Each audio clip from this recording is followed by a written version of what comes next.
Rope മൈഷോയുടെ ഏറ്റവും പുതിയ എപ്പിസോഡിലേക്ക് സ്വാഗതം. ഇന്ന് നമ്മളുടെ ഒരു പ്രത്യേക അതിഥിയുണ്ട്. ഒരു ഇലക്ട്രിക് ഓട്ടോയാണ്. ആപ്പെ കമ്പനി നിർമ്മിച്ചിരിക്കുന്ന ഒരു ഇലക്ട്രിക് ഓട്ടോയാണ്. ഇതിനു മുമ്പ് നമ്മുടെ ചാനലിനകത്ത് ആദ്യമായിട്ട് ചെയ്തത് നമ്മുടെ മഹീന്ദ്ര ട്രിയോ എന്ന് പറയുന്ന ഓട്ടോയാണ്. ഏകദേശം 4 ലക്ഷം പേരോളം കണ്ടു.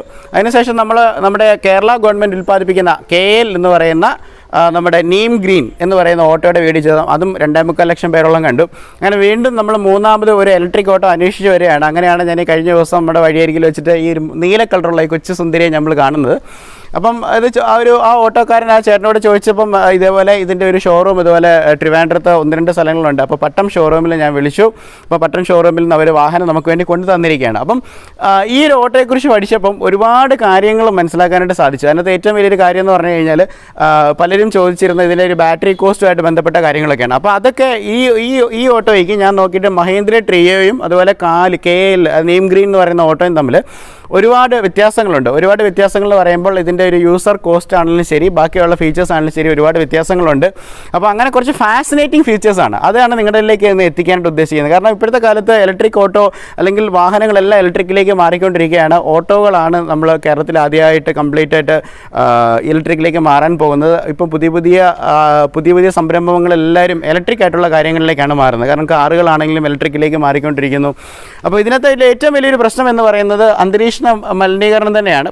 ഈ ഈസി കമ്മ്യൂട്ടായിട്ട്, അതായത് ഡെയിലി നമ്മൾ ഉപയോഗിക്കുന്ന വാഹനങ്ങളിൽ നേരെ ഇലക്ട്രിക്കിലേക്ക് മാറ്റുവാണെങ്കിൽ തന്നെ അന്തരീക്ഷ മലിനീകരണം ഒരു പരിധിവരെ കുറയ്ക്കാൻ പറ്റുമെന്നുള്ള ലക്ഷ്യം കൊണ്ടാണ് ശരിക്കും എമിഷൻ നോംസ് എല്ലാ പ്രാവശ്യം വരുന്നത്. നമുക്ക് കാറുകളിലേക്ക് വരുമ്പോൾ നമുക്കറിയാം BS4 നിന്ന് നേരെ BS6 എമിഷൻ നോംസിലേക്ക് വന്നു. അതിൻ്റെ ഏറ്റവും അഡ്വാൻസ്ഡ് ആയിട്ടുള്ള ഒരു എമിഷൻ നോംസ് ആണ് ഈ പറയുന്ന ഇലക്ട്രിക്. കാരണം ഇതിൻ്റെ ടെയിൽ പൈപ്പിൽ നിന്ന് സീറോ ആയിട്ടുള്ള എമിഷൻസ് ആണ് വരുന്നത്. കാരണം പുകയില്ലാത്തൊരു വണ്ടിയാണ്. പുകയില്ല, കുലുക്കമില്ല. അങ്ങനെയൊക്കെ നോക്കുമ്പോൾ ഒരുപാട് പരിസ്ഥിതി സൗഹാർദ്ദമായ വാഹനങ്ങളാണ് ഈ ഒരു ഓട്ടോ എന്ന് പറയുന്നത്.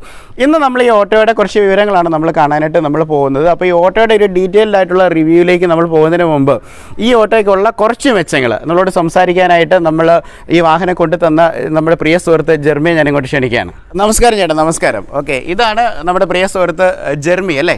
അപ്പം ആദ്യം ഞാൻ എല്ലാ ഷോറൂംസിൻ്റെ പേര് പറയാനായിട്ട് കിട്ടും. അപ്പോൾ ആദ്യം നമുക്ക് നമ്മുടെ ഷോറൂമിൻ്റെ പേര് പറയാം. കാരണം ഈ ട്രയോയുടെ ഓട്ടോ ഇറങ്ങിയപ്പോൾ ആൾക്കാർ അന്വേഷിച്ച് നടന്നത് ഇതിൻ്റെ ഷോറൂംസ് ഒക്കെ എവിടെയാണെന്നുള്ള. അപ്പം നിങ്ങളുടെ കമ്പനിയുടെ പേര് ഒനീറോ എന്നല്ലേ? ഒനീറോ. ഓക്കെ, അപ്പം ഇദ്ദേഹമാണ് ജെർമി ചേട്ടൻ, ഒനീറോയിൽ നിന്നാണ് വന്നിരിക്കുന്നത്. അപ്പം നമുക്ക് ഈ ഒരു ഓട്ടോയുടെ വിശേഷങ്ങൾ ചോദിക്കാം. അപ്പം ഇപ്പം നമുക്ക് നിലവിൽ മാർക്കറ്റിൽ നമുക്ക് നീം ഗ്രീൻ എന്ന് പറയുന്ന നമ്മുടെ കേരള സർക്കാരിൻ്റെ ഓട്ടോയുണ്ട്. അതേപോലെ തന്നെ നമുക്ക് മഹീന്ദ്ര ട്രിയോ ഉണ്ട്. ഒരുപാട് സ്ഥലങ്ങളിൽ ഈ ട്രിയോയുടെ ഓട്ടോകൾ നമ്മൾ കാണുന്നുണ്ട്. അപ്പം ഈ നമ്മുടെ ആപ്പെ സിറ്റി എന്ന് പറയുന്ന നമ്മുടെ ഓട്ടോയെക്കുറിച്ച് എന്താണ് പറയാനുള്ളത്? അതായത് ഈ 2 കമ്പനികളുമായിട്ട് കമ്പയർ ചെയ്യുമ്പോൾ നമ്മുടെ വണ്ടിക്ക് എന്താണ് മെച്ചം? ഫസ്റ്റ് പറയാൻ തന്നെ ഇതിൻ്റെ ലുക്കാണ് മെയിനായിട്ട് പറയാനുള്ളത്. നമ്മുടെ നോർമൽ ആപ്പെ സിറ്റിയുടെ അതേ ബോഡി, അതായത് മെറ്റൽ ബോഡി തന്നെയാണ്. മെറ്റൽ ബോഡിയാണ്. കമ്പാരിറ്റീവ്ലി മറ്റേ ഓട്ടോകൾ വെയിറ്റ് കുറയ്ക്കാനായിട്ട് തന്നെ അവർ ഫൈബർ ബോഡിയാണ് യൂസ് ചെയ്യുന്നത്. ഇത് അതിൻ്റെ സെയിം ആപ്പെ സിറ്റിയുടെ പെട്രോൾ ഡീസൽ വേർഷൻ്റെ അതേ ബോഡി, വെയിറ്റ് കുറച്ചിട്ടില്ല. പറയുന്നത് ഉദ്ദേശിക്കുന്ന ഇതാണ്, അതായത് കുറച്ചുകൂടെ സേഫ്റ്റി കൂടുതലാണെന്നാണ് ഉദ്ദേശിക്കുന്നത്. വണ്ടി ഓടിക്കുമ്പോൾ തന്നെ നമുക്കിപ്പം അല്പം സ്പീഡിൽ പോകുമ്പോൾ സൈഡിൽ കൂടി വേറൊരു വാഹനം സ്പീഡിൽ പോയാൽ തന്നെ ഈ വണ്ടി വേറെ ലാത്തക്കം അങ്ങനത്തെ പ്രശ്നങ്ങളൊന്നും അങ്ങനെ പ്രശ്നമില്ല. വണ്ടി സ്റ്റേബിൾ ആണ്. അപ്പം അകത്ത് ഇരിക്കുമ്പോഴും നമുക്കത് അനുഭവപ്പെടും. അതുപോലെ ബാക്ക് നമുക്ക് നോർമൽ സസ്പെൻഷൻ തന്നെ വരുന്നുണ്ട്. മറ്റേ പ്ലേറ്റ് ടൈപ്പ് സസ്പെൻഷൻ അല്ല ഈ വണ്ടിക്ക് വരുന്നത്. സ്പ്രിംഗ് ആണ് വരുന്നത്. സ്പ്രിംഗ് സസ്പെൻഷൻ ആണ് വരുന്നത്. നമുക്ക് പാരബോളിക് ഷോക്കും പ്ലസ് ഒരു ബുഷും വരുന്നുണ്ട്. അതാണ് ഇതിന്റെ നോർമൽ സസ്പെൻഷൻ വരുന്നത്. പിന്നെ ഏറ്റവും വലിയ പ്രത്യേകത എന്ന് പറഞ്ഞാൽ ഇത് ബാറ്ററി സ്വാപ്പിംഗ് ടെക്നോളജിയാണ്. അതാണ് ഇതിൻ്റെ ഞാൻ കണ്ടതിൽ ഏറ്റവും ഇഷ്ടപ്പെട്ട ഒരു ഘടകം എന്ന് പറഞ്ഞാൽ. കാരണം ഇലക്ട്രിക് ഓട്ടോയെ സംബന്ധിച്ച് നോക്കുമ്പോഴത്തേന് മെയിനായിട്ട് നമ്മൾ പറയുകയാണെന്നുണ്ടെങ്കിൽ ഒരു ഫുൾ ചാർജിൽ എന്ത് റേഞ്ച് കിട്ടുമെന്നാണ് നമ്മൾ പറയുന്നത്. അപ്പോൾ ഒരു ഫുൾ ചാർജിൽ നമുക്ക് സാധാരണ എനിക്ക് തോന്നുന്ന ബാക്കിയുള്ള എല്ലാ ഓട്ടോകളും 80 to 100 കിലോമീറ്റേഴ്സ് ഒക്കെയാണ് പറയുന്നത്. പക്ഷേ ഓൺ റോഡിൽ ഏകദേശം 70 ഒക്കെ ആണെന്നാണ് എനിക്ക് പൊതുവെ കിട്ടിയൊരു ധാരണ. നമ്മുടെ ഓട്ടോയുടെ റേഞ്ച് എന്ന് പറയുന്നത് എത്രയാണ്? ചേട്ടാ, നമ്മുടെ ഓട്ടോയുടെ റേഞ്ച് 80 കിലോമീറ്റേഴ്സ് ആണ്. ഒരു ഫുൾ ചാർജിൽ 80 കിലോമീറ്റേഴ്സ് ആണ്. അത് നമ്മൾ ഓടിക്കുന്ന കണ്ടീഷൻ അനുസരിച്ച് വേരി ചെയ്യും. ഒരു 5-6 കിലോമീറ്റർ മാറി 74 to 80 പ്ലസ് കിട്ടുന്ന കസ്റ്റമേഴ്സ് ഉണ്ട്. 83 വരെ വരുന്ന കസ്റ്റമേഴ്സും ഉണ്ട്. നമ്മളിതിന് മുമ്പിൽ ചെയ്ത വീഡിയോയ്ക്ക് അത് ഏറ്റവും കൂടുതൽ ആക്ഷേപം വന്നത് ഒരു ദിവസം 80 കിലോമീറ്റർ മാത്രമല്ല വാഹനം ഓടുന്നതാണ് ആക്ഷേപം വന്നത്.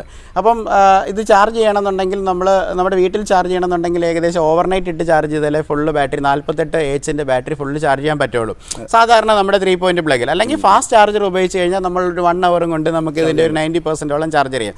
പക്ഷേ അത് നമുക്ക് ഫാസ്റ്റ് DC ചാർജർ നമുക്ക് വീട്ടിൽ സെറ്റപ്പ് ചെയ്യാനുള്ള ഒരു ബുദ്ധിമുട്ടുകളുണ്ട്. അത് ഷോറൂംസിൽ മാത്രമേ അവൈലബിൾ ആയിട്ടുള്ളൂ അല്ലേ? സാധാരണ ഈ 4 മണിക്കൂർ വീട്ടിൽ കൊണ്ട് ചാർജ് ചെയ്യുന്ന സേവ് ചെയ്യാനായിട്ട് നിങ്ങളൊരു സംവിധാനം കണ്ടെടുത്തിട്ടുണ്ട്. ആ സംവിധാനത്തെക്കുറിച്ച് എന്ന് പറയാം, ബാറ്ററി സ്വാപ്പ് ചെയ്യുന്ന ടെക്നോളജിയെക്കുറിച്ച് എന്ന് പറയാമോ? ചേട്ടാ, അതായത് നമ്മുടെ ട്രിവാൻഡ്രത്ത് ഇപ്പോൾ ഡീലർഷിപ്പ് വരുന്നതിന് മുമ്പ് തന്നെ, അതായത് ടോട്ടൽ 3 സ്റ്റേഷനുമായിട്ടാണ് പിയാജിയോ ഇവിടെ ട്രിവാൻഡ്രത്ത് 3 സ്ഥലത്താണ് പിയാജിയോ ഉള്ളത് അല്ലേ? അതായത് നമ്മുടെ തന്നെ കമ്പനിയാണ് ഈ ഒനീറോ എന്ന് പറയുന്ന കമ്പനിയുടെ ആണോ അതോ പല ഡീലർഷിപ്പുകളാണോ? അല്ല, ഇവിടെ ട്രിവാൻഡ്രത്ത് ഒനീറോ എന്ന് പറഞ്ഞ ഒരു ഡീലർഷിപ്പ് മാത്രമേ. നിങ്ങൾക്ക് തന്നെ 3 സ്ഥലത്തുണ്ടെന്നാണ് പറയുന്നത്. ചാർജിംഗ് സ്റ്റേഷൻ മൾട്ടിപ്പിൾ സ്ഥലങ്ങളിൽ ഉണ്ട്. എവിടേക്കാണ് ട്രിവാൻഡ്രത്തുള്ളത്? നിലവിലുള്ളത് പേരൂർക്കടയുണ്ട്, പ്ലാമോഡ് ഉണ്ട്, തമ്പാനൂർ റെയിൽവേ സ്റ്റേഷനിൽ 75% വർക്ക് കംപ്ലീറ്റ് ആയി. യൂണിറ്റ് ഒക്കെ വന്നു കഴിഞ്ഞു. മനസ്സിലായി. ഒരു 10 ഡേയ്സിൽ അതും ഓപ്പൺ ആണ്. അപ്പോൾ നമ്മൾ ഈ പറഞ്ഞ 3 സ്ഥലത്താണ് ഈ ചാർജിങ് സ്റ്റേഷൻസ് ഉള്ളത്. അപ്പോൾ നിങ്ങൾ ഇതുകൊണ്ട് എന്താണ് ഉദ്ദേശിക്കുന്നത്? കാരണം വെച്ചാൽ ഓട്ടോ അവിടെ കൊണ്ടിട്ട് ചാർജ് ചെയ്യുകയാണ് ചെയ്യുന്നത്, അതോ അതിന് പകരം നിങ്ങൾ എന്താ ചെയ്യുന്നത്? ഈ ടെക്നോളജി നിങ്ങൾ ഇത് ഈസിനെസ് ആക്കുമെന്നാണ് പറഞ്ഞത്, ഈ സമയം സേവ് ആക്കുമെന്നാണ് പറഞ്ഞത്. അതെ, ഞാൻ ബേസിക് മറ്റേ ഇപ്പം ഫിക്സഡ് ബാറ്ററി, ഇത് സ്വാപ്പബിൾ ബാറ്ററീസ് എന്നാണ് പറയുന്നത്. ഫിക്സഡ് ബാറ്ററീസ് എന്ന് പറഞ്ഞാൽ നമുക്കൊരു നിശ്ചിത കിലോമീറ്റർ, ഇപ്പം 70 to 80 കിലോമീറ്റേഴ്സ് കഴിഞ്ഞാൽ വീണ്ടും നമ്മളൊരു 4 മണിക്കൂർ 5 മണിക്കൂർ ചാർജ് ചെയ്യണം. അത് പോസിബിൾ ആയിട്ടുള്ളൊരു കാര്യമല്ല. 20-25 കിലോമീറ്ററിന്റെ ഓട്ടം 2-3 ഓട്ടം വന്നു കഴിഞ്ഞാൽ തന്നെ തീരും. ഉച്ചയാകുമ്പോൾ തന്നെ ഏകദേശം കറണ്ട് അല്ല ബാറ്ററി തീർന്ന ഒരു അവസ്ഥ വരും. പിന്നെയും രാവിലെ ഓട്ടോ എടുത്ത് ഇറങ്ങുന്ന ആള് പിന്നെയും ഇത് കൊണ്ട് ചാർജ് ചെയ്യാനായിട്ട്. പക്ഷേ ഈ ഓട്ടോ നമ്മുടെ ആപ്പേ സിറ്റിയുടെ ഈ ഇലക്ട്രിക് ഓട്ടോക്ക് ഉള്ള ഒരു ബെനിഫിറ്റ് എന്ന് വെച്ചാൽ ഇപ്പോൾ 80 കിലോമീറ്റേഴ്സ് നമ്മൾ ഓടിക്കഴിഞ്ഞാലും നമ്മുടെ ചാർജിങ് സ്റ്റേഷനിൽ പോയാൽ ഒരു 2 മിനിറ്റ് കൊണ്ട് തന്നെ അവർക്ക് അടുത്ത 80 കിലോമീറ്റേഴ്സ് ഓടേണ്ട ബാറ്ററി കിട്ടും ചാർജിങ് സ്റ്റേഷനിൽ പോയാൽ. ഓക്കെ. അത് എങ്ങനെയാണ് കിട്ടുന്നത്? അതായത് നമ്മൾ ഇരിക്കുന്ന ബാറ്ററി നമ്മൾ അവിടെ ഇറക്കി വെച്ചതിന് ശേഷം നമ്മുടെ വേറെ ബാറ്ററി ചാർജ് ചെയ്ത ബാറ്ററി എടുത്ത് വണ്ടി വെക്കുകയാണ് ചെയ്യുന്നത്. ഈ ഓട്ടോ എടുക്കുന്ന ആൾക്ക് ഒരു കീ ഫോബ് കാണിക്കല്ലോ. ഓക്കെ.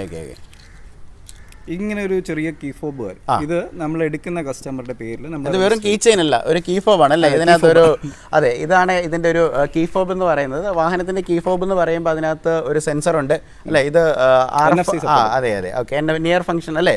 ആ ട്രാൻസ്ഫറിന് വേണ്ടി സപ്പോർട്ടഡ് ആയിട്ടുള്ള സംഭവമാണ്. അപ്പോൾ ഈ ഒരു കീക്ക് ഒരു പ്രത്യേകത ഉണ്ട്. ഇതൊരു ഡ്രൈവറിന്റെ അല്ലെങ്കിൽ ഒരു വാഹനത്തിന്റെ ഐഡന്റിറ്റി കൂടെയാണ്. ഓക്കെ, അപ്പോൾ ഇതുകൊണ്ട് നമ്മൾ എന്താ ചെയ്യുക? നമ്മൾ ചാർജിങ് സ്റ്റേഷനിൽ പോയി ഇത് ജസ്റ്റ് അവിടെ കാണിക്കുക. ജസ്റ്റ് അവിടെ കാണിക്കുക. ഒരു 10 സെക്കൻഡ്സ് കൊണ്ട് മെഷീൻ ഓപ്പൺ ആവും. ഓക്കെ, നമ്മുടെ ഇതിന്റെ അകത്ത് ഇരിക്കുന്ന ബാറ്ററി എടുത്ത് മെഷീനിലോട്ട് പ്ലേസ് ചെയ്യുക. അതിൽ ഫുൾ ചാർജ് ആയിട്ടുള്ള ബാറ്ററി നമുക്ക് തിരിച്ചു വരും. ഓക്കെ. അല്ല, ഏറ്റവും അവസാനം ഇതിപ്പോൾ നമുക്ക് ഇതിലൊരു ബെനിഫിറ്റ് എന്ന് വെച്ചാൽ 100% തീർന്നിട്ട് മാറ്റണമെന്നില്ല. ഇപ്പൊ 20% ഓടിക്കഴിഞ്ഞാൽ പോലും നമുക്ക് കൊണ്ട് മാറ്റി അടുത്ത ബാറ്ററി എടുക്കും. അതെ. അപ്പോൾ ഞാൻ ഈ വാഹനത്തിന്റെ ബാറ്ററി പാക്ക് നോക്കുമ്പോൾ നമ്മൾ ഇതിനകത്ത് ഉപയോഗിച്ചിരിക്കുന്ന ലിഥിയം അയൺ ബാറ്ററി പാക്കാണ്. കുറച്ച് കോസ്റ്റ്ലി ആയിട്ടുള്ള ബാറ്ററി പാക്കാണ്. അത് പക്ഷേ അതുപോലെ തന്നെ ഡ്യൂറബിളും ആണ്. വാഹനത്തിനകത്ത് കുറച്ച് ഡ്യൂറബിളും ആണ്. സാധാരണ ഒരു ബാറ്ററിയുടെ ഒരു 10 ഇരട്ടി വിലയെങ്കിലും ഉള്ള ഒരു സാധനമാണ് ഈ ഒരു ലിഥിയം അയൺ ബാറ്ററി എന്ന് പറയുന്നത്. അതുകൊണ്ട് തന്നെ നമ്മൾ ബാറ്ററി ഒരു കോസ്റ്റാണ് എപ്പോഴും എല്ലാവരും പറയുന്നത്. പക്ഷേ നിങ്ങളെ സംബന്ധിച്ച് പറയുമ്പോൾ നിങ്ങൾ പറയുന്നത് നിങ്ങൾ ലൈഫ് ടൈം വാറണ്ടി എന്തോ കൊടുക്കുന്നത് അല്ലേ?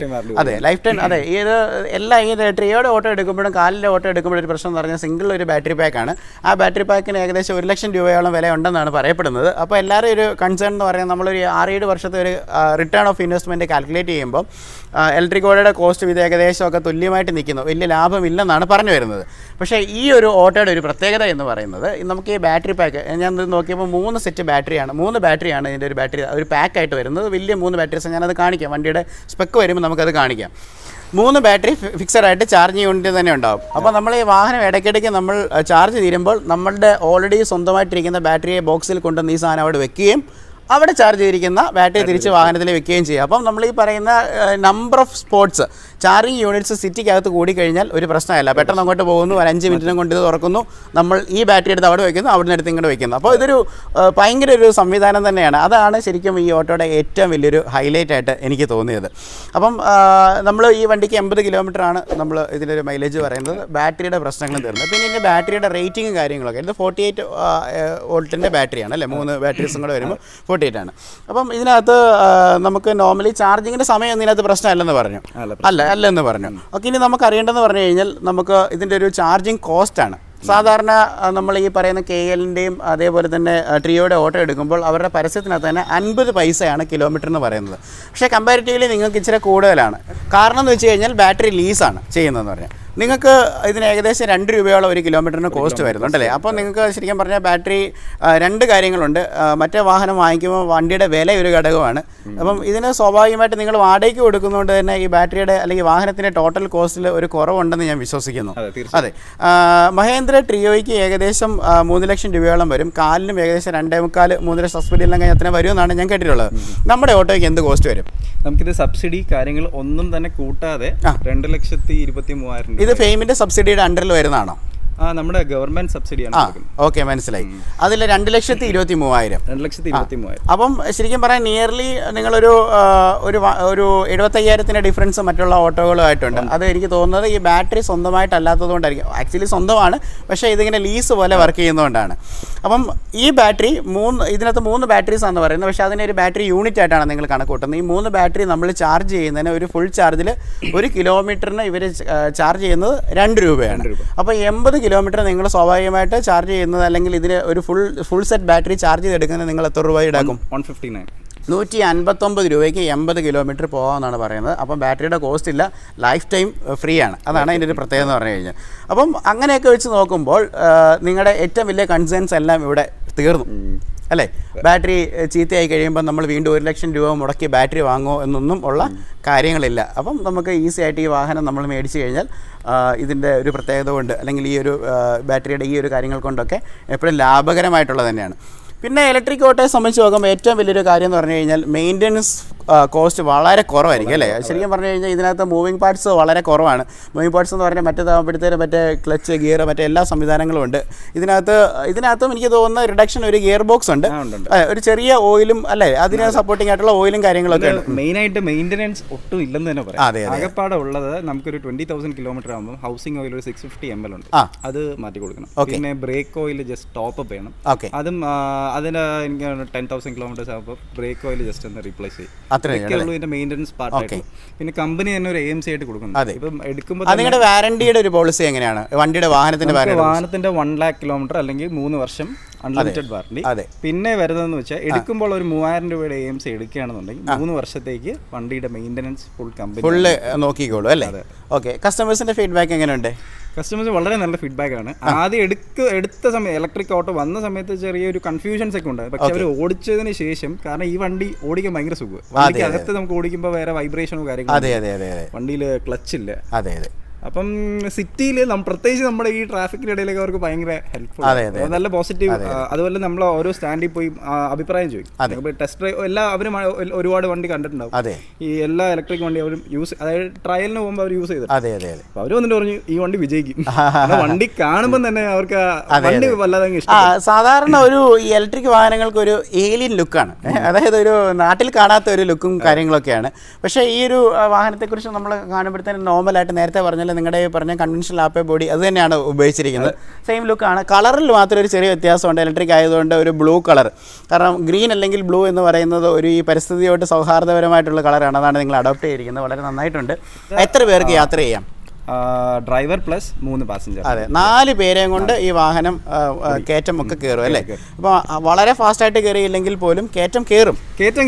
സ്പീഡ് കാരണം അറിയാം, ഗിയർ മാറ്റി കയറാൻ. ഇതിൽ ഓൾറെഡി ഒരു ഗിയർ ഉണ്ട്. അതായത് ഫോർവേഡിന് ഓട്ടോമാറ്റിക് ട്രാൻസ്മിഷൻ ആണ്. ഫോർവേഡിന് ഒരു മോഡുണ്ട്. അത് കഴിഞ്ഞ് നല്ല കയറ്റം വരികയാണെങ്കിൽ ബൂസ്റ്റ് എന്ന് പറഞ്ഞൊരു മോഡുണ്ട്. ഓക്കെ, ആ മോഡ് ഇട്ട് കഴിഞ്ഞാൽ കയറും ആണല്ലേ? അപ്പോൾ ഈ നമ്മൾ ഈ വാഹനത്തിന്റെ ഡീറ്റെയിൽഡ് ആയിട്ടുള്ള ഒരു റിവ്യൂയിലേക്ക് വരികയാണ്. ഡീറ്റെയിൽഡ് ആയിട്ട് റിവ്യൂയിലേക്ക് വരുമെന്ന് പറഞ്ഞാൽ സാധാരണ ഏത് ഇലക്ട്രിക് വാഹനങ്ങൾ ചെയ്യുമ്പോഴത്തേനും അതിൻ്റെ രൂപം വ്യത്യാസം ആയതുകൊണ്ട് തന്നെ നമ്മൾ കുറേ വർണ്ണിക്കേണ്ടി വരും. പക്ഷേ ഇത് ഒന്നും വർണ്ണിക്കാനില്ല. കാരണം ഇത് ആപ്പയുടെ സിറ്റി എന്ന് പറയുന്ന സാധാരണ ഓട്ടോയെ ഒരു സിറ്റി എന്ന ലേബലിൽ ഇറക്കിയിരിക്കുകയാണ്. ഇലക്ട്രിക് എന്നാണ് ഇതിൻ്റെ ഒരു അർത്ഥം എന്ന് പറയുന്നത്. അപ്പം അല്ലാതെ ഒരു വ്യത്യാസങ്ങളും ഈ വാഹനത്തിനില്ല. വ്യത്യാസം വരുന്നത് ഇതിൻ്റെ മോട്ടറും അങ്ങനെയുള്ള കുറച്ച് കാര്യങ്ങളിലാണ് വ്യത്യാസം വരുന്നത്. മറ്റേ വണ്ടിക്ക് എഞ്ചിൻ വരുമ്പോൾ ഇതിനകത്ത് ഒരു സെറ്റ് മോട്ടറാണ് വരുന്നത്. മോട്ടറും ബാറ്ററിയുടെ ഒരു പാക്കിലാണ് ഇത് വർക്ക് ചെയ്യുന്നത്. അപ്പോൾ ലുക്ക് വൈസ് ഒന്നും പറയാനില്ല. വാഹനത്തിന് നോർമലായിട്ടുള്ള ആ ലുക്ക് തന്നെയാണ്. ഞാൻ ചുറ്റോട് ചുറ്റും നിങ്ങൾ നടന്ന് കാണിക്കാം. നമുക്കിത് അതിൻ്റെ ഒരു സൈഡിലേക്ക് ഒന്ന് പോയി നോക്കാം. നമുക്ക് കേട്ടോ. ഒരു വ്യത്യാസങ്ങളും പറയാനില്ല ഈ വാഹനത്തിൻ്റെ ഒരു ആകപ്പാടെ ഒരു വ്യത്യാസം എന്ന് പറഞ്ഞാൽ ഇതിൻ്റെ ഒരു നീല കളറാണ്. കാരണം ഇലക്ട്രിക് എന്ന് പറയുന്ന ഞാൻ നേരത്തെ പറഞ്ഞ പോലെ തന്നെ ഇലക്ട്രിക്കിന് ഒരു ബ്ലൂ അല്ലെങ്കിൽ ഒരു ഗ്രീൻ കളറിലേക്കാണ് ഇതിൻ്റെ ഒരു കോമ്പിനേഷനിലേക്ക് കൊണ്ടുവന്നിരിക്കുന്നത്. പിന്നെ ഈ നമ്പർ പ്ലേറ്റ് നോക്കിയ ഒരു പ്രത്യേകത ഉണ്ട് അല്ലേ. അപ്പം നമ്പർ പ്ലേറ്റ് ഗ്രീൻ കളറിലാണ്. കാരണം ഇലക്ട്രിക് വാഹനങ്ങളുടെ നമ്പർ പ്ലേറ്റ് ഗ്രീൻ കളറിലാണ് ഗവൺമെൻറ് അത് കൊടുത്തിരിക്കുന്നത്. ഇതിന് ടയറൊക്കെ സാധാരണ ടയർ തന്നെ. വാഹനത്തിൻ്റെ ലൈറ്റുകളും ഒക്കെ പഴയ രീതിയിലുള്ള ലൈറ്റുകൾ തന്നെ. ഇതിൻ്റെ ഇനി നമുക്കിതിൻ്റെ ഇൻറ്റീരിയർ കാഴ്ചകളിലേക്ക് പോകാം. കാരണം വെച്ച് കഴിഞ്ഞാൽ ഇത് ഇലക്ട്രിക് വാഹനമായതുകൊണ്ട് ഇതിന് കൺട്രോൾസിന് കുറച്ച് വ്യത്യാസം ഉണ്ടായിരിക്കും. അപ്പോൾ കൺട്രോൾസൊക്കെ നമുക്ക് കാണാം. അപ്പോൾ നമ്മൾ ആപ്പ് E-City ഇലക്ട്രിക് ഓട്ടോയുടെ അകത്താണ് ഇരിക്കുന്നത്. അപ്പം ഇലക്ട്രിക് വാഹനം ആയതുകൊണ്ട് തന്നെ ഇതിനകത്ത് കുറച്ച് കൺട്രോൾസിലൊക്കെ എന്താണെങ്കിലും വ്യത്യാസം ഉണ്ടാവുള്ളൂ അല്ലേ. കാരണം ആ കൺട്രോൾസ് എന്താണെന്ന് നോക്കാം. ഇതിനകത്ത് ക്ലച്ച് ഉണ്ടോ അതുള്ള ബാക്കി സംവിധാനങ്ങളുണ്ടോ എന്ന് നമുക്ക് നോക്കാം. നമ്മൾ ഏതൊരു വാഹനത്തെക്കുറിച്ച് പറയുമ്പോഴും അതിൻ്റെ ഒരു സ്റ്റിയറിങ്ങിനെ കുറിച്ചാണ് നമ്മൾ പറയുന്നത് അല്ലേ. അപ്പോൾ ഓട്ടോയുടെ ഒരു ഇതിന് ഓട്ടോയ്ക്ക് സ്റ്റിയറിംഗ് എന്നാണോ പറയുന്നത് എനിക്കറിയത്തില്ല. ഓട്ടോയ്ക്ക് നമ്മൾ സാധാരണ പറയുന്നത് ഒരു ഹാൻഡിൽ എന്നല്ലേ പറയുന്നത്. അപ്പം ഈ ഓട്ടോയുടെ ഹാൻഡിൽ നമ്മൾ മറ്റേ വണ്ടിയുടെ തന്നെ ഉള്ള ഹാൻഡിൽസാണ്. അപ്പോൾ നമുക്കിവിടെ കൺവെൻഷണൽ സ്വിച്ചുകളും കാര്യങ്ങളും കാണാം. അപ്പം ഇതിനകത്ത് ഇവിടെ ഒരു ഹോൺ ഉണ്ട്. നമുക്ക് ഇതിൻ്റെ ഹോൺ ഒന്ന് അടിച്ചു നോക്കാം. മോശമില്ല, കിട്ടുന്ന ഹോണാണ് നല്ല. പിന്നെ ഇതിൻ്റെ സ്വിച്ചസ് ഒക്കെയാണ്. സ്വിച്ചസ് എന്നൊക്കെ പറഞ്ഞാൽ ഓട്ടോയുടെ തന്നെ ഒരു കൺവെൻഷണൽ ആയിട്ടുള്ള സ്വിച്ചസ് ആണ്. അപ്പം നോർമലായിട്ടുള്ള ഒരു അവരുടെ നേരത്തെ ഉള്ള ഓട്ടോകളിലുള്ള അതേ ഭംഗിയിലുള്ള സ്വിച്ചസ് ആണ് ഇവിടെ കൊടുത്തിരിക്കുന്നത്. അപ്പോൾ ഇത് എനിക്ക് തോന്നുന്നു ഇത് കുറച്ചുകൂടെ റഫ് സ്വിച്ചസ് ആണ്. കാരണം ഇത് എപ്പോഴും ഇത്ര ഓപ്പൺ ആയിട്ടൊരു വാഹനം, മറ്റേ കാറ് പോലെ ഒന്നും ക്ലോസ്ഡ് അല്ലാത്ത വാഹനം ആയതുകൊണ്ട് ഡ്യൂറബിലിറ്റിക്ക് വേണ്ടിയൊക്കെയാണ് ഇങ്ങനെയുള്ള കാര്യങ്ങളൊക്കെ അവർ കൊടുത്തിരിക്കുന്നത്. പിന്നെ ഇതിൻ്റെ ഒരു കീ കാര്യങ്ങളൊക്കെ ഏറ്റവും ഇവിടെയാണ് നമ്മൾ ഇടുന്നത്. ഓക്കെ, ഇവിടെ നമ്മൾ കീ ഇട്ടതിന് ശേഷം നമ്മൾ ഇത് തിരിക്കുകയാണ് ചെയ്തത്. അപ്പം നമ്മൾ കീ തിരിച്ചപ്പോൾ തന്നെ ഇതിൻ്റെ ഡിസ്പ്ലേ ഒരു വന്നിരിക്കുകയാണ്. ഒരു ഡിജിറ്റൽ ഡിസ്പ്ലേ ആയിട്ടാണ് ഈ വാഹനത്തിൻ്റെ ഡിസ്പ്ലേ കൊടുത്തിരിക്കുന്നത്. ഇതിനകത്ത് മെയിനായിട്ട് നമ്മൾ നോക്കുകയാണെന്നുണ്ടെങ്കിൽ നമുക്കറിയാം ഇവിടെ ഒരു ഓഡോമീറ്റർ നമുക്ക് കാണാം. അപ്പം വണ്ടി നിർത്തിയിട്ടിരിക്കുന്നുണ്ട്, 0 റീഡിംഗ് ആണ് കാണിക്കുന്നത്. ഇവിടെ ബാറ്ററിയുടെ റേഞ്ചാണ്. സാധാരണ എല്ലാ വണ്ടിക്കും ഈ പെട്രോളിൻ്റെയും ഡീസലിൻ്റെയും ഒക്കെ റേഞ്ച് വരുമ്പോൾ ഇതിനകത്ത് വരുന്നത് പറഞ്ഞു കഴിഞ്ഞാൽ ഒരു ബാറ്ററിയുടെ റേഞ്ചാണ് ഒരു 5 വാട്ട്സ്, 5 നമ്മൾ മലയാളത്തിലൊക്കെ പറഞ്ഞാൽ 5 കട്ട ബാറ്ററിയാണ് ഇതിനകത്ത് കാണിക്കുന്നത്. അപ്പം അതിനകത്ത് നമ്മളൊരു 2 കട്ടയിലേക്കൊക്കെ വരുമ്പോഴത്തേനും നമുക്ക് നേരത്തെ പറഞ്ഞ പോലെ നമ്മുടെ ബാറ്ററി കൊണ്ടുവന്ന് സ്വാപ്പ് ചെയ്ത് മാറ്റാനുള്ള സംവിധാനങ്ങളും കാര്യങ്ങളൊക്കെ ഉണ്ട്. ഇനി അടുത്തൊരു ഏറ്റവും വലിയൊരു പ്രത്യേകത എന്ന് പറയുന്നത് ഈ വാഹനത്തിന് കണ്ടോ, സാധാരണ സ്കൂട്ടേഴ്സും ഇതുവരെയൊക്കെ ഒന്നെങ്കിൽ ബ്രേക്കോ ക്ലച്ചോ എന്തെങ്കിലും ഇവിടെ കാണാൻ ഇവിടെ ലിവർ ഇല്ല. അതിൻ്റെ അർത്ഥം എന്ന് പറയുന്നത് ഈ വാഹനം ഇലക്ട്രിക് ആയതുകൊണ്ട് തന്നെ അതിന് ക്ലച്ചും സംവിധാനങ്ങളും ഒന്നുമില്ല. അതുകൊണ്ട് തന്നെ ട്രാഫിക്കിലൊക്കെ പോകുമ്പോൾ നമ്മൾ ക്ലച്ച് പിടിച്ചിട്ട് ഗിയർ മാറും, അങ്ങനെ സിസ്റ്റം ഒന്നുമില്ല. നമ്മൾ ജസ്റ്റ് താക്കോൽ ഓണാക്കി ആക്സിലേറ്റർ കൊടുത്താൽ തന്നെ വണ്ടി മുമ്പോട്ട് ചെയ്യും. ബ്രേക്ക് ചവിട്ടിക്കഴിഞ്ഞാൽ വണ്ടി നിൽക്കുന്ന ഒരു സംവിധാനമാണ് ഇതിനകത്ത് ഇണക്കിയിരിക്കുന്നത്. ഇനി നമ്മൾ ഈ വാഹനത്തിൻ്റെ ബാക്ക് സീറ്റിലേക്ക് നമ്മൾ പോവുകയാണ്. അപ്പോൾ ഒരു പ്രത്യേകതയുണ്ട് മറ്റേ ഓട്ടോയിൽ നിന്നും. മറ്റേ ഓട്ടോയ്ക്ക് ഇതുപോലെ ഡോറില്ല. ഈ ഡോറിന് പകരം ഇവിടെ ഓപ്പൺ അപ്പുറത്തെ വശത്ത് ഒരു കമ്പി ഒരു ഭാഗമാണ്. ഇതിപ്പോൾ ഇച്ചിരി ഒരു മോഡേണൈസേഷൻ കൊണ്ടുവന്ന് കുറച്ചുകൂടെ സേഫ്റ്റിക്ക് വേണ്ടി പിള്ളേരൊക്കെ ഉണ്ടെങ്കിൽ താഴെ പോകാതിരിക്കാനൊക്കെ ഉള്ളൊരു ഡോറും കാര്യങ്ങളുണ്ട്. ഒരു ലിഡുണ്ട്. ലിഡ് വലിച്ചു കഴിഞ്ഞാൽ തന്നെ നമുക്ക് കയറാനും പറ്റും. ഇതിൻ്റെ സ്പേസിനെ കുറിച്ചൊന്നും കാര്യമായിട്ട് പറയാനില്ല. കാരണം വാഹനത്തിൻ്റെ ബോഡി അതേപോലെ തന്നെ ഈ നമ്മുടെ ഈ E-Cityയുടെ അതേ ബോഡി മെയിൻറ്റെയിൻ ചെയ്തുകൊണ്ട് സ്പേസിന് പ്രശ്നമില്ല. അത്യാവശ്യം നല്ല ലെഗ് സ്പേസും കാര്യങ്ങളൊക്കെ ഉണ്ട്. നമുക്ക് സാധനങ്ങളൊക്കെ വെക്കാനും ഒക്കെ നമുക്ക് ബാക്കിലൊരു ഏരിയ ഉണ്ട്. ഇനി നമുക്ക് ഏറ്റവും പ്രധാനപ്പെട്ടതായിട്ട് കാണേണ്ടത് ഇതിൻ്റെ ഒരു മോട്ടർ യൂണിറ്റും അതുപോലെ തന്നെ നമ്മുടെ ബാറ്ററി പാക്കുമാണ്. നമുക്ക് ആ ബാറ്ററി പാക്ക് കണ്ടിട്ട് വരാം. അപ്പോൾ നമ്മൾ ഈ വാഹനത്തിൻ്റെ പ്രധാനപ്പെട്ട ഫീച്ചേഴ്സാണ് കാണാൻ പോകുന്നത്. പ്രധാനപ്പെട്ട ഫീച്ചേഴ്സ് എന്ന് പറയുമ്പോൾ ഇതിൻ്റെ ബാറ്ററി പാക്കും അതേപോലെ തന്നെ വണ്ടിയുടെ മോട്ടറും ഒക്കെ നമുക്ക് കാണാം. മോട്ടർ കാണാൻ പറ്റുന്ന എനിക്കറിയത്തില്ല, അടിഭാഗത്താണ് സ്ഥിതി ചെയ്യുന്നത്. എന്നാലും നമുക്ക് തുറന്നു നോക്കാം. ഇതിൻ്റെ ബാറ്ററീസൊക്കെ ബാക്കിലാണ് കൊടുത്തിരിക്കുന്നത്. നമ്മളിവിടെ താക്കോലിട്ട് തിരിച്ചു കഴിഞ്ഞാൽ നമുക്കിവിടെ ചെറിയൊരു ലോക്കുണ്ട്. അത് പ്രസ് ചെയ്യുമ്പോൾ നമുക്ക് ഈ ഡോറ് തുറന്നു വരും. അപ്പോൾ ഈ താക്കോലിന് ഒരു പ്രത്യേകതയുണ്ട്. ഇത് വണ്ടി നമ്മൾ ഈ ഒരു ഡോർ ഓപ്പൺ ആക്കി കഴിഞ്ഞാൽ നമുക്കിത് വലിച്ചു വരാണ്ട് സാധിക്കത്തില്ല. അതായത് നേരത്തെ പറഞ്ഞിട്ടുള്ള ഏറ്റവും വലിയ പ്രശ്നം എന്ന് പറഞ്ഞാൽ ബാറ്ററി മറ്റുള്ള വാഹനങ്ങളിൽ സിംഗിൾ ബാറ്ററി പാക്ക് ആകുമ്പോൾ 1 ലക്ഷം രൂപയോളം വിലയുള്ള ബാറ്ററികൾ അടിച്ചു മാറ്റിക്കൊണ്ട് പോകാനുള്ളൊരു സാധ്യതയുണ്ട്. അപ്പോൾ അങ്ങനെ വരുമ്പോൾ അതൊരു പ്രശ്നമല്ലെന്നായിരുന്നു. കാരണം അങ്ങനെയുള്ള വാഹനങ്ങൾ ആദ്യമേ ട്രിയോടെയൊക്കെ ബാറ്ററി എന്ന് പറഞ്ഞാൽ ഡ്രൈവർ സീറ്റിനടിയിലാണ് ഈ ബാറ്ററി ഞാൻ കണ്ടിട്ടുള്ളത്. അപ്പം ഇതിൻ്റെ ബാറ്ററീസ് നമ്മളൊരു ക്യാബിനകത്ത് തന്നെ ലോക്ക് ചെയ്യണം. 3 ബാറ്ററീസ് ആയിട്ടാണ് വരുന്നത്. 3 ബാറ്ററീസ് എന്ന് പറയുമ്പോൾ 55 വോൾട്ടിൻ്റെ 100 ആംബിയേഴ്സ് ഉള്ള 3 ബാറ്ററിയാണ് പാരലലി അവർ അടുക്കിയിരിക്കുന്നത്. അപ്പം ഈ ഒരു കണ്ടോ നമുക്കിങ്ങനെ ഡോറ് തുറക്കാം. ഓരോ ബാറ്ററിയും നമുക്കിങ്ങനെ അഴിച്ചെടുക്കാനായിട്ട് പറ്റും. അപ്പോൾ ഈ ബാറ്ററിയുടെ പ്രത്യേകത എന്ന് പറഞ്ഞാൽ 13.5 കിലോ ഉള്ള ബാറ്ററിയാണ്. ഇതിൻ്റെ ഏറ്റവും വലിയൊരു പ്രത്യേകത എന്ന് പറഞ്ഞു കഴിഞ്ഞാൽ നമ്മൾ ഇതിൻ്റെ സോക്കറ്റ്സ് കണ്ടോ, ഇതിൻ്റെ നമ്മൾ സാധാരണ നമ്മൾ വിചാരിക്കും വയറൊക്കെ വലിച്ച് നീട്ടി എടുത്ത് വെച്ച് ചെയ്യണമെന്ന്. പക്ഷേ ഇത് അങ്ങനെയല്ല. ഇതിൻ്റെ അകത്ത് ഇതിൻ്റെ കണക്ഷൻസ് ഉണ്ട്, ഈ ബോക്സിനകത്ത് ഇതിൻ്റെ കണക്ഷൻസ് ഉണ്ട്. ഇതേപോലെയുള്ള ഈ ബാറ്ററി നമ്മൾ ഈ വാഹനത്തിൽ നിന്ന് ഊരിയെടുത്ത് ഇതിൻ്റെ ചാർജ് കുറയുന്നതനുസരിച്ച് നമ്മളിത് ഊരിയെടുത്ത് ഷോറൂമിൽ കൊണ്ടുപോയി ഇതേപോലുള്ള ഒരു സോക്കറ്റിലാണ് ഞാൻ നിങ്ങളെ കാണിക്കാൻ ഞാൻ ശ്രമിക്കാം. ആ സോക്കറ്റിലേക്ക് വെച്ചിട്ടാണ് ചാർജ് ചെയ്യുന്നത്. അങ്ങനെ 3 ബാറ്ററീസാണ് ഇതിനകത്ത് വാഹനത്തിനകത്തുള്ളത്. ഈ ബാറ്ററിക്ക് അത് GPS കണക്ടിവിറ്റി ഉണ്ട്. ഈ ബാറ്ററി ആരടിച്ചുകൊണ്ട് പോയെന്ന് പറഞ്ഞാലും ഈ ബാറ്ററി ചാർജ് ഉണ്ടെന്നുണ്ടെങ്കിൽ എവിടെയാണെങ്കിലും അത് ലൊക്കേറ്റ് ചെയ്യാൻ പറ്റുമെന്നുള്ളതാണ് ഏറ്റവും വലിയൊരു പ്രത്യേകത എന്ന് പറയുന്നത്. ഇനി ബാറ്ററിയുടെ ഒരു പ്രത്യേകതയുണ്ട്. ബാറ്ററി എന്ന് പറഞ്ഞാൽ IP67 റേറ്റഡ് ആണ്. അതായത് വെള്ളത്തിലൊക്കെ നമ്മൾ കുറച്ച് നേരം മുക്കിയിട്ടെന്ന് പറഞ്ഞാലും ബാറ്ററിക്ക് കുഴപ്പമുണ്ടാകത്തില്ല. അതുപോലത്തെ സേഫ്റ്റി രീതിയിലാണ് ബാറ്ററി കൊടുത്തിരിക്കുന്നത്. പിന്നെ ഒരു പ്രത്യേകത എന്ന് പറഞ്ഞു കഴിഞ്ഞാൽ ബാറ്ററി ഇച്ചിരി ഹൈറ്റ് പൊസിഷനിലാണ്. നിങ്ങൾക്കറിയാം, ഈ വാർത്തകളിൽ കൂടെ ഒക്കെ കേട്ടിട്ടുണ്ട്, തമ്പാനൂരൊക്കെ ഒരു മഴയൊക്കെ വന്നു കഴിഞ്ഞാൽ വെള്ളം കയറാനുള്ള ചാൻസസ് ഉണ്ട്. അപ്പം നല്ല രീതിയിൽ വെള്ളം കയറും. പക്ഷേ ഇതിൻ്റെ ഒരു ബാറ്ററി പൊസിഷൻ ഇച്ചിരി പൊക്കിയാണ് വെച്ചിരിക്കുന്നത്. അതുകൊണ്ട് തന്നെ പെട്ടെന്ന് വെള്ളം കയറാനുള്ള ചാൻസസ് ഇല്ല എന്ന് തന്നെ പറയാം. ഇനി നിങ്ങൾ ഒരു കാര്യം കാണിക്കാൻ ഞാൻ ശ്രമിക്കാം. കാരണം എന്ന് വെച്ച് കഴിഞ്ഞാൽ ഇതിൻ്റെ ഒരു മോട്ടറും കൂടെ കാണിക്കണം എന്ന് എനിക്ക് ഭയങ്കര ആഗ്രഹമുണ്ട്. പക്ഷേ മോട്ടർ ഇരിക്കുന്നതിൻ്റെ ഏറ്റവും താഴെയാണ്. നമുക്കൊന്ന് ശ്രമിച്ച് നോക്കാം ഉണ്ടോ എന്നുള്ളത്. നിങ്ങൾക്ക് കാണുന്നുണ്ടെന്ന് വിചാരിക്കുന്നുണ്ട്. ഇതിൻ്റെ ഇത് കാണുന്നതാണ് ഇതിൻ്റെ മോട്ടർ എന്ന് പറഞ്ഞാൽ 5.6 കിലോ വാട്ടിൻ്റെ മോട്ടറാണ് ഉപയോഗിച്ചിരിക്കുന്നത്. ഇതിൻ്റെ സസ്പെൻഷനൊക്കെ നല്ല സസ്പെൻഷനാണ്. പ്ലേറ്റ് സസ്പെൻഷൻ പോലൊന്നുമല്ല, കുറച്ചും കൂടെ ബുഷ് സസ്പെൻഷനാണ് വാഹനത്തിന്. അതിനാണ് കുറച്ചും കൂടെ ആസ്വാദികരമായിട്ടുള്ള ഒരു യാത്രയായിരിക്കും വാഹനത്തിന് കിട്ടുക. അപ്പോൾ നമുക്ക് ഈ വാഹനം ഒന്ന് ഓടിച്ചു വെക്കാം. അതിനുവേണ്ടി നമ്മൾ ചെയ്യേണ്ടതെന്ന് പറഞ്ഞാൽ താക്കോൽ ഓൾറെഡി നമ്മൾ തിരിച്ച് വരുമ്പോഴത്തേന് ഓൾറെഡി ഇവിടെ ഡിസ്പ്ലേക്കകത്ത് വാഹനം ഓണായി വരുന്നതായിട്ട് കാണാം. കണ്ടോ, ഈ ഒരു ഡിജിറ്റൽ ഡിസ്പ്ലേ ഒന്ന് സ്റ്റേബിൾ ആയതിനു ശേഷം നമുക്കിവിടെ കൺട്രോൾ ഉണ്ട്. ഇവിടെ ഇതെങ്ങോട്ടിട്ട റിവേഴ്സാണ്, ന്യൂട്രൽ, ഫോർവേഡ്, കയറ്റം കയറാനായിട്ട് ബൂസ്റ്റ്. അപ്പം നമ്മൾ ഓൾറെഡി ഫോർവേഡിൽ ഇട്ടിരിക്കുകയാണ്. ഇനി പതുക്കെ ലൈറ്റായിട്ട് ആക്സിലേറ്റർ കൊടുത്താൽ മതി, വണ്ടി നീങ്ങും. അപ്പോൾ അതിന് മുമ്പ് നമ്മൾ ഹാൻഡ് ബ്രേക്ക് ഇത് അവിടെ റിലീസ് ചെയ്യണം. ഹാൻഡ് ബ്രേക്ക് റിലീസ് ചെയ്തിട്ടുണ്ട്. നമുക്കിനി ഒന്ന് പോയി നോക്കാം. ഉണ്ട്, ആക്സിലേറ്റർ കൊടുക്കുമ്പോൾ തന്നെ വണ്ടി പതുക്കെ നീങ്ങുവാണ്. ഒരു പ്രത്യേകത ഉണ്ട്, ആക്സിലേറ്റർ നിന്ന് നമ്മൾ പതുക്കെ ലൂസ് ആയി കഴിഞ്ഞാൽ തന്നെ ഒരു ബ്രേക്കിംഗ് എഫക്റ്റ് ആണ് വരുന്നത്. റീജനറേറ്റീവ് ബ്രേക്കിങ്ങിന്റെ പ്രത്യേകതയാണ്. കാരണം ആക്സിലേറ്ററിൽ നിന്ന് കൈയെടുത്താൽ തന്നെ വണ്ടി ഒരു ബ്രേക്ക് ആയിട്ട് ഓട്ടോമാറ്റിക്കലി ഒരു ബ്രേക്കിംഗ് എഫക്റ്റ് ഉണ്ടാവും. അങ്ങനെ തന്നെ ബാറ്ററിയിലേക്ക് റിട്ടേൺ ചാർജ് കയറുന്ന ഒരു സംവിധാനമാണ് ഇതിനകത്ത് കൊടുത്തിട്ടുള്ളത്. ശരിക്കും പറഞ്ഞാൽ വണ്ടി ഭയങ്കര സൂപ്പർ സൈലൻ്റ് ആണ്. അത് പറയാൻ കാരണം എന്ന് വെച്ച് കഴിഞ്ഞാൽ നമ്മൾ റോഡിൽ വണ്ടിയുടെ സൗണ്ട് ഒന്നുമില്ല, പക്ഷേ ടയർ മണ്ണിൽ ഞെരിയുന്ന സൗണ്ട് വരെ ക്ലിയർ ആയിട്ട് കേൾക്കാം. അതായത് വേറെ എഞ്ചിൻ്റെ സൗണ്ട് ഒന്നും ഇല്ലെന്നാണ് ഇതിൻ്റെ പ്രത്യേകത.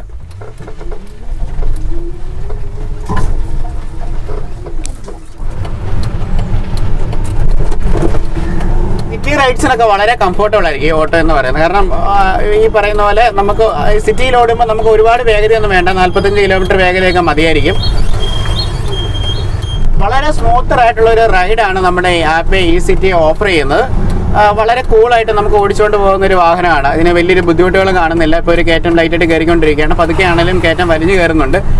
നമുക്ക് ഇതിലും വലിയൊരു കയറ്റം നിങ്ങളെ കാണിച്ചു തരാം. അപ്പോൾ ആ ഒരു കയറ്റത്തിൻ്റെ ഒരു വലിപ്പം നിങ്ങൾക്ക് മനസ്സിലാകുമ്പം അറിയാൻ പറ്റും ഈ വാഹനം കയറ്റം കയറുമോ ഇല്ല എന്നുള്ളൊരു കാര്യം. ഇപ്പം നമ്മളൊരു വലിയ ഇറക്കം ഇറങ്ങാൻ പോവാണ്. അതുകൊണ്ട് ഈ കയറ്റം ഈ ഒരു ഇറക്കം ഇറങ്ങിയിട്ട് തിരിച്ച് നമ്മൾ കയറാൻ പോവാണ്. അപ്പോൾ ഇതിനകത്ത് വേറൊരു വലിയൊരു ഫീച്ചർ കൊടുത്തിരിക്കുന്നത് എന്ന് പറഞ്ഞാൽ ഇതിനൊരു ഹിൽ ഹോൾഡ് അസിസ്റ്റ് ഉണ്ട്. ഈ ചെറിയ ഓട്ടോയ്ക്കകത്തൊരു ഹിൽ ഹോൾഡ് അസിസ്റ്റ് ഉണ്ട്, നിങ്ങൾ വിശ്വസിക്കണം. ഇതുണ്ട് വണ്ടി, ഞാൻ ഒരു ഇതുണ്ട് കാല കൈ ഒന്നും തൊട്ടിട്ടില്ല, വണ്ടി ഇതുണ്ട് ഇറക്കത്തിൽ വണ്ടി നിൽക്കുകയാണ്. അപ്പം ഇതിനൊരു ഓട്ടോമാറ്റിക് ഹിൽ ഹോൾഡ് അസിസ്റ്റ് ഉണ്ട്. ഇത് കയറ്റം കയറുമ്പോൾ അത് തന്നെ വണ്ടി ബാക്കിലോട്ട് ഇറങ്ങി പോകത്തില്ല. അതുകൊണ്ട് തന്നെ നമ്മൾ വീണ്ടും ആക്സിലേറ്റർ കൊടുത്തപ്പോഴാണ് വണ്ടി മൂവ് ആയത്. ഇനി നമ്മൾ ഈ വാഹനം കയറ്റം കയറുമോ എന്നാണ് പരിശോധിക്കേണ്ടത്. അപ്പോൾ കയറ്റം കയറാനായിട്ട് ഇതിപ്പോൾ ഒരുപാട് വലിയ കയറ്റമാണെന്നുണ്ടെങ്കിൽ ഞാൻ മനസ്സിലാക്കിയെന്ന് പറഞ്ഞു കഴിഞ്ഞാൽ കുറച്ച് പതുക്കെ മാത്രമേ കയറുള്ളൂ. അപ്പം വലിയ കയറ്റങ്ങളൊക്കെ വരുമ്പോൾ അത് ഈസി ആയിട്ട് കയറാനായിട്ട് നമ്മൾ ഈ ബൂസ്റ്റ് എന്ന് പറഞ്ഞൊരു മോഡ് നമ്മൾ ഇടണം. അതിപ്പോൾ ന്യൂട്രലാണ് വണ്ടി കിടക്കുന്നത്, ഫോർവേഡ് ഇട്ടു, ബൂസ്റ്റ്. ഇനി ഇതിപ്പോൾ അത്യാവശ്യം നല്ല വലിയൊരു കയറ്റമാണ്. അപ്പം നോർമലി നമുക്ക് ഇതുപോലത്തെ കയറ്റങ്ങളൊക്കെയാണ് പൊതുവേ ഇതൊരു സിറ്റി കമ്മ്യൂട്ടിനുള്ളൊരു വാഹനമാണ് പൊതുവേ നമ്മൾ ഈ ഒരു ആപ്പ് ഈ സിറ്റി എന്ന് പറയുന്നത്. അപ്പം ഈ ഒരു കയറ്റം കയറുമെന്ന് നമുക്കൊന്ന് നോക്കാം. ഇത് അത്യാവശ്യം നല്ലൊരു കയറ്റമാണ്, നടന്ന് കയറാനാണെങ്കിലും നമ്മൾ കിതയ്ക്കുന്നൊരു കയറ്റമാണ്.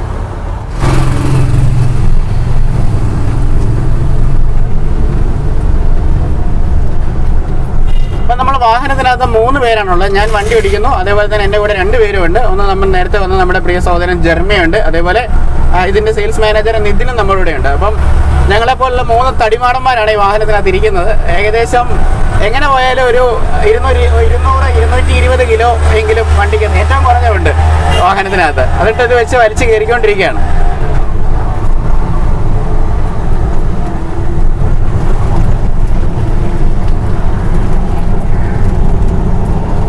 നമുക്ക് ഇനിയിപ്പോൾ ഒരു ഇറക്കമാണ്, അതുകൊണ്ട് തന്നെ നമുക്ക് ബൂസ്റ്റ് എന്ന് പറഞ്ഞൊരു മോഡ് മാറ്റിയിട്ട് നമുക്ക് ഫോർവേഡിലേക്ക് ആക്കാം. അതിന് കാരണം എന്ന് വെച്ച് കഴിഞ്ഞാൽ ബൂസ്റ്റ് ഇടുമ്പോൾ ഉള്ളൊരു പ്രത്യേകം എന്ന് പറഞ്ഞാൽ കുറച്ചും കൂടെ ബാറ്ററി കൺസ്യൂം ചെയ്യുക. അപ്പോൾ നമ്മൾ വളരെ ആവശ്യമുള്ള സമയങ്ങളിൽ മാത്രം നമ്മൾ ഈ വാഹനത്തിന് ബൂസ്റ്റ് എന്ന് പറഞ്ഞൊരു മോഡൽ ഇട്ടാൽ മതി. ഇതിപ്പോൾ ഇറക്കത്തിൽ തന്നെ നമ്മൾ ആക്സിലേറ്ററിന് കൈയിട്ടാനുള്ള ഒരു ബ്രേക്കിംഗ് എഫക്റ്റ് ആണ്, വണ്ടി പതുക്കെ വന്ന് നിൽക്കും. അപ്പോൾ നമ്മൾ പട്ടത്ത് പ്ലാമോഡുള്ള ഒനീറോയുടെ ഷോറൂമാണ് പിയാജിയോ കൊമേഴ്ഷ്യൽ അവരുടെ ഷോറൂമിൽ എടുത്തിരിക്കുന്നത്. ഇവിടെ ഞാൻ എന്തിനാണ് വന്നതെന്ന് ചോദിച്ചു കഴിഞ്ഞാൽ നേരത്തെ പറഞ്ഞ് ബാറ്ററി സോപ്പ് ചെയ്താണ് വർക്ക് ചെയ്യുന്നത് പറയായിരുന്നു. അപ്പോൾ എങ്ങനെയാണ് ഈ ഇലക്ട്രിക് ഓട്ടോയിൽ ചാർജ് ചെയ്യുന്നതെന്നുള്ളത് നമുക്കൊന്ന് കാണാം. അപ്പോൾ നമ്മൾ ഈ ഓട്ടോയുടെ ചാർജിങ് യൂണിറ്റിലാണ് നിൽക്കുന്നത്, ചാർജിങ് ഡോക്കിലാണ് നിൽക്കുന്നത്. സൺ മൊബിലിറ്റി എന്ന് പറയുന്ന ബാറ്ററി കമ്പനിയുടെ ഒരു ചാർജിങ് യൂണിറ്റാണ് കാണുന്നത്. ഇതിനകത്ത് നമുക്ക് 15 ബാറ്ററി, 1, 2, 3, 4, 5 അങ്ങനെ 3 റോയിൽ 15 ബാറ്ററീസ് നമുക്ക് വെക്കാം. നമ്മൾ ചെയ്യുന്നത് ഈ പറയുന്ന കീ ഫോബ് നേരത്തെ പറഞ്ഞല്ലോ, അതിനകത്ത് നമ്മൾ RFID പോലത്തെ ഒരു സംവിധാനമുണ്ട്. അത് നമ്മളിവിടെ കൊണ്ടുവന്ന് ടാപ്പ് ചെയ്യണം.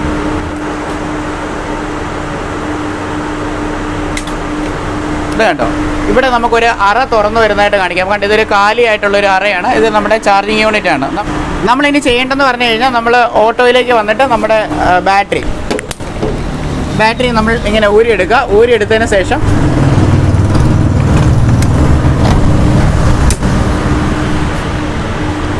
ഇതുണ്ടോ, നമ്മൾ ആ ബാറ്ററി അവിടെ ഇൻസേർട്ട് ചെയ്ത് കഴിഞ്ഞാൽ ഇവിടുത്തെ കുറച്ച് കാര്യങ്ങൾ നമുക്ക് കാണാൻ പറ്റും. അതുകൊണ്ട് ഇവിടെ ആ ബാറ്ററി ഇട്ടിട്ട് അതിനെ അനലൈസ് ചെയ്യുന്നതായിട്ടാണ് കാണിക്കുന്നത്. നമ്മൾ ബാറ്ററി ഇൻസേർട്ട് ചെയ്തു പ്രോസസ്സ് ചെയ്യുകയാണ്. നമുക്ക് നോക്കാം എന്താ സംഭവിക്കുന്നുള്ളത്.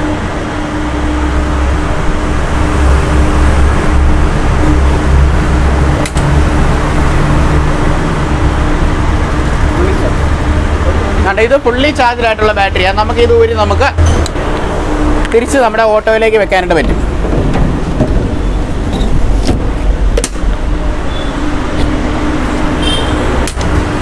ഇങ്ങനെയാണ് നമ്മൾ ഈ ബാറ്ററി സോപ്പ് ചെയ്യുന്നത്. അതായത് നമ്മുടെ തീരാറായ ബാറ്ററി ഇവിടെ കൊണ്ട് വെക്കുന്നു, മെഷീൻ അനലൈസ് ചെയ്യുന്നു, അതിനകത്ത് ഫുള്ളായിട്ടുള്ളൊരു ബാറ്ററി നമ്മൾ തുറന്നു വരുന്നു.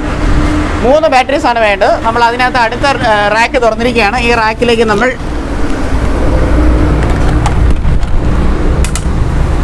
ഈ ബാറ്ററി വയ്ക്കുന്നു, വീണ്ടും ഇത് പ്രോസസ്സ് ആവുന്നു. അപ്പോൾ ജെർമി, നമ്മളൊരു യാത്രയൊക്കെ കഴിഞ്ഞ് വന്നിരിക്കുകയാണ്. അപ്പോൾ എനിക്ക് ഇഷ്ടപ്പെട്ടു, വാഹനം വളരെയധികം ഇഷ്ടപ്പെട്ടു. നിങ്ങൾ വാഹനം എടുക്കാൻ താല്പര്യമുള്ളവർ, നിങ്ങളുടെ കമ്പനിയുടെ പേര് ഒനീറോ എന്നല്ല പറഞ്ഞാൽ, ഒനീറോയിൽ നമുക്ക് നമ്മുടെ ജെർമിയാണ് വന്നിരിക്കുന്നത്. അദ്ദേഹത്തിന് നിതിനുണ്ട്. ഞാൻ ഒരുപാട് തവണ ക്യാമറയുടെ ഫ്രണ്ടിലേക്ക് വരാൻ പറഞ്ഞിട്ടും സുന്ദര യുവകോമളനായ അദ്ദേഹം ക്യാമറയുടെ ഫ്രണ്ടിലേക്ക് വന്നില്ല. അപ്പോൾ നിങ്ങൾ ഷോറൂമിൽ പോകുമ്പോൾ അദ്ദേഹത്തെ തപ്പി പിടിച്ച് സംസാരിക്കണം കേട്ടോ. അപ്പം നമ്മൾ ഇനി ഒരു കാര്യം കൂടി ചോദിക്കാൻ ഞാൻ വിട്ടുപോയി. ഈ വാഹനത്തിൻ്റെ ഇപ്പം നമുക്ക് കാലിക്കറ്റ് പോലുള്ള സ്ഥലങ്ങളിൽ ഇതേപോലെ ഇലക്ട്രിക് ഓട്ടോ സ്റ്റാൻഡിലുകൾ ഓടുന്നതിന് ഒരുപാട് പ്രശ്നങ്ങളൊക്കെ പറഞ്ഞിട്ടുണ്ട്. കാരണം ഈ വാഹനത്തിന് കുറേ സബ്സിഡികളും കാര്യങ്ങളുണ്ട്, കുറേ ചെലവ് ലാഭമുണ്ട്. അതിനകത്ത് മെയിനായിട്ട് നമ്മൾ ചിന്തിക്കേണ്ടതെന്ന് പറഞ്ഞാൽ ഈ വാഹനത്തിന് പെർമിറ്റ് ആവശ്യമുണ്ടോ? വണ്ടിക്ക് പെർമിറ്റ് വേണ്ട. ഓക്കെ. അതേപോലെ വാഹനത്തിന് രജിസ്ട്രേഷൻ ഓൾറെഡി ഗ്രീൻ കളറിലുണ്ട്, പെർമിറ്റ് വേണ്ട. അതേപോലെ നമുക്ക് റോഡ് ടാക്സിന്റെ കാര്യം എങ്ങനെയാണ്? റോഡ് ടാക്സും ഇല്ല, സർക്കാർ പൂർണ്ണമായിട്ട് അതിനെ ഒഴിവാക്കിയിരിക്കും. അതെ, സർക്കാർ പൂർണ്ണമായിട്ട് റോഡ് ടാക്സും ഒഴിവാക്കിയിട്ടുണ്ട്. ഓക്കെ. അപ്പോൾ അതിനകത്ത് വേറൊരു കാര്യങ്ങളുണ്ട്. ഇതിൻ്റെ ഇൻഷുറൻസിനെ കുറിച്ചും കൂടെ നമ്മൾ പറയേണ്ടതിരിക്കുന്നു. ഇൻഷുറൻസ് എന്ന് പറയുന്നത് നമ്മൾ നേരത്തെ വണ്ടിയുടെ വില 2,23,000 രൂപ നമ്മൾ പറഞ്ഞപ്പം അതും കൂടെ ഇൻക്ലൂഡഡ് ആണ് അല്ലേ? എന്നാലും നമ്മൾ ഇൻഷുറൻസ് വർഷം റിന്യൂ ചെയ്യേണ്ട ആവശ്യമുണ്ട്. അത് ശരിക്കും പറഞ്ഞാൽ വണ്ടിയായിട്ട് ബന്ധപ്പെട്ട് വരുന്ന കാര്യമല്ല. നമ്മൾ കൊണ്ട് ഇടിച്ചാലും ഒക്കെ ഉണ്ടാകുന്ന പരിരക്ഷയ്ക്ക് വേണ്ടിയാണ് നമ്മൾ എടുക്കുന്നത്. ഏകദേശം എത്ര രൂപ വരും ഇൻഷുറൻസ്? 7,600. 7,600 രൂപയോളമാണ് ഇൻഷുറൻസ് വരുന്നത്. അല്ലെങ്കിൽ 8,000 രൂപയ്ക്ക് അത് വരും. ഓരോ വർഷം ഡിപ്രീസിയേഷൻ വരുന്നതനുസരിച്ച് അതിൻ്റെ വില കുറഞ്ഞു വരും. എന്നാലും നിങ്ങൾക്ക് വണ്ടി ഓൺ റോഡിൽ എടുക്കുന്നതാണ് 2,23,000 രൂപയുള്ളൂ. അത്യാവശ്യം കയറ്റം കയറുന്ന വണ്ടിയാണ്. ഈ പറയുന്ന ബാറ്ററിയുടെ കൺസേൺസ് ഇല്ല. അപ്പോൾ ഇതൊക്കെയാണ്. അപ്പോൾ തീർച്ചയായിട്ടും ഇലക്ട്രിക് ഓട്ടോ വാങ്ങാൻ താല്പര്യമുള്ള ആൾക്കാർ, അല്ലെന്നുണ്ടെങ്കിൽ നമ്മുടെ പ്രിയപ്പെട്ട ഓട്ടോ ചേട്ടന്മാരൊക്കെ ഇവരുടെ ഷോറൂമുമായിട്ട് ബന്ധപ്പെടുക. ട്രിവാൻഡ്രത്ത് ഒനീറോ എന്ന് പറയുന്ന ഷോറൂമാണ്. നിങ്ങളുടെ കറക്റ്റ് ലൊക്കേഷൻ ഒന്ന് പറയാമോ? Correct location Plamoodu to PMG one വേയിൽ റൈറ്റ് സൈഡ്. ഓക്കെ. പ്ലാമോഡിൽ നിന്ന് PMGയിലേക്ക് പോകുന്ന വൺ സൈഡിൽ അവരുടെ ഒനീറോ എന്ന് പറയുന്ന ഇവരുടെ ഷോറൂം കാണാം. ഇവരുടെ ഓണറിൻ്റെ പേര് ജെറിൻ സാർ എന്നാണ്. ജെറിൻ അദ്ദേഹം ഒരുപാട് സപ്പോർട്ട് ചെയ്തു. അപ്പോൾ അദ്ദേഹത്തിനോടുള്ള എൻ്റെ നന്ദി സ്നേഹം അറിയിക്കുക. ഓക്കെ. അപ്പം ഇതുപോലെ നിങ്ങൾക്ക് ധാരാളമായിട്ടുള്ള എൻക്വയറീസ് വരട്ടെ. നിങ്ങളുടെ ഫോൺ നമ്പേഴ്സ് താഴെ കൊടുക്കാം. സോ ഇന്നത്തെ വീഡിയോ നിങ്ങൾക്ക് ഇഷ്ടമായെങ്കിൽ തീർച്ചയായിട്ടും അഭിപ്രായങ്ങളും നിർദ്ദേശങ്ങളും അറിയിക്കുക. So this is Robin signing off from Rob my show.